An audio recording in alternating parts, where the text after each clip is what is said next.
সংসদ ভবনের সামনে এমপি হোস্টেল থেকে কুষ্টিয়া ৪ আসনের সংসদ সদস্য ও নিহত এমপি আডারের মেয়ে ডরিন ট্রাকে করে মালামাল নিয়ে যাওয়ার সময় তাদেরকে আটক করে শিক্ষার্থীরা। পরে ঘটনাস্থলে সেনাবাহিনী উপস্থিতি হলে শিক্ষার্থীরা অভিযোগ করেন অনুমতি ছাড়াই এসব মালামাল নিয়ে যাচ্ছিলেন তারা। এছাড়াও শিক্ষার্থীদের দাবি, অবৈধভাবে ইতিমধ্যেই অনেক সংসদ সদস্যের পরিবারের লোকজন গোপনে মালামাল সরিয়ে নিয়ে যাচ্ছে।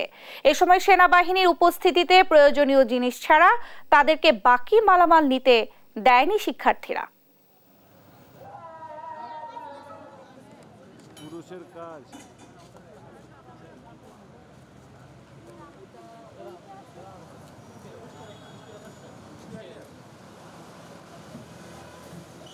ওনারা আসছে পোশাক আশাকের জন্য, ওনারা আসছে বই খাতার জন্য, ওষুধপত্রের জন্য।